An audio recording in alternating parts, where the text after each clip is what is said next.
Hi friends, welcome to Mohana's kitchen. இன்னைக்கு நாம பார்க்க போற ரெசிபி பொன்னாங்கண்ணி கீரை பொரியல். கீரை அப்படினால உடம்புக்கு ரொம்ப நல்லது இல்லையா? அதுலயும் பாத்தீங்கன்னா இந்த பொன்னாங்கண்ணி கீரைகளுக்கே ராணி அப்படினே சொல்லுவாங்க. இதெல்ல பாத்தீங்க அப்படினா vitamin A, iron, calcium, fibre அப்படி நிறைய சத்துக்கள் இருக்கு. சோ இந்த ஹெல்தியான கீரை எப்படி செய்யறதுன்னு பார்க்கலாம் வாங்க. ஃபர்ஸ்ட் ஒரு panல 1 டேபிள்ஸ்பூன் எண்ணெய் சேர்த்துக்கலாம். எண்ணெய் காஞ்சதும் 1/2 டீஸ்பூன் கடுகு வெடிச்சதும் 1/2 டீஸ்பூன் உளுத்தம்பருப்பு, 1 கொத்து கறிவேப்பிலை, 2 பச்சை மிளகாயை நீல வாட்டில் கட் பண்ணி வச்சுருக்கேன். அடுத்து ஒரு சின்ன சைஸ் வெங்காயத்தை நல்லா பொடிசாக கட் பண்ணி வச்சுருக்கேன். இதை சேர்த்துக்கலாம்.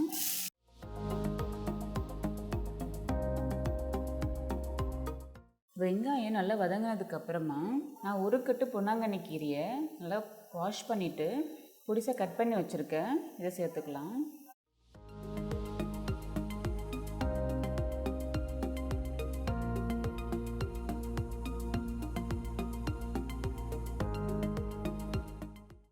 கீரையை சேர்த்து நல்லா கலந்துக்கோங்க.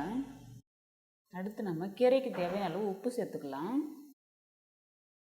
கீரை மிதமான சூட்டில் ஒரு 5 நிமிஷம் வேகட்டும். கீரை வேகிறதுக்காக எந்த தண்ணியும் சேர்க்க வேண்டாம்.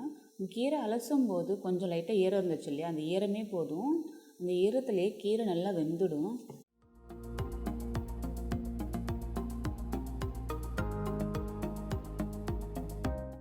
இப்போ 5 நிமிஷம் ஆயிடுச்சு. நம்ம கீரை வெந்துடுச்சான்னு செக் பண்ணிக்கலாம். அதுக்கு கொஞ்சமாக கீரையோட தண்டு இல்லைன்னா கீரை ஏதாவது ஒன்று எடுத்து கையில் எடுத்துக்கிட்டு கொஞ்சமாக நசுக்கி பார்த்தீங்கன்னா அது கையிலையே நசுங்க வரணும். பாருங்கள், இந்த கீரையே பாருங்கள், கையில் நசுங்க வரணும்.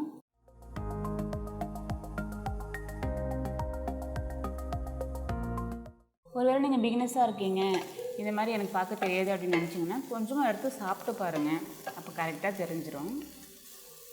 இதில் அடுத்து நம்ம 1 ஸ்பூன் துவரம் பருப்பை ஒரு 20 நிமிஷம் ஊற வச்சுட்டு ஒரு 5 நிமிஷம் வேக வச்சு எடுத்துருக்கேன்.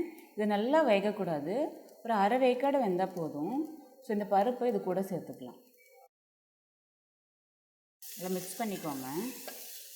கீரை கூட எப்போவுமே இந்த மாதிரி வேக வச்ச பருப்பு சேர்த்தோன்னா டேஸ்ட்டு நல்லாயிருக்கும். பருப்பு சேர்த்து நல்லா கலந்ததுக்கு அப்புறமா 2 டேபிள் ஸ்பூன் துருவன தேங்காவை சேர்த்துக்கலாம். தேங்காவை சேர்த்து நல்லா மிக்ஸ் பண்ணிக்கோங்க. தேங்காவை சேர்த்ததுக்கப்புறமா ரொம்ப நேரம் வேக வேண்டியதில்லை, ஜஸ்ட்டு கலந்ததுக்கப்புறமா ஸ்டவ் ஆஃப் பண்ணலாம். பொன்னாங்கண்ணி கீரை பொரியல் ரெடி ஆகிடுச்சு. அடுத்து நம்ம சர்வ் பண்ணலாம்.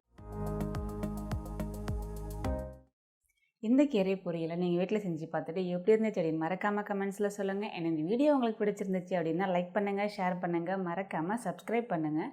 நீங்கள் சப்ஸ்கிரைப் பட்டனை ப்ரெஸ் பண்ண உடனே பக்கத்தில் ஒரு பெல் சிம்பிள் தெரியும், நீங்கள் அதையும் கிளிக் பண்ணிங்க அப்படின்னா நாங்கள் அடுத்தடுத்து போடக்கூடிய எல்லா வீடியோஸையும் உடனுக்குடனே பார்க்கலாம். மீண்டும் அடுத்த வீடியோவில் சந்திக்கிறேன். பாய்.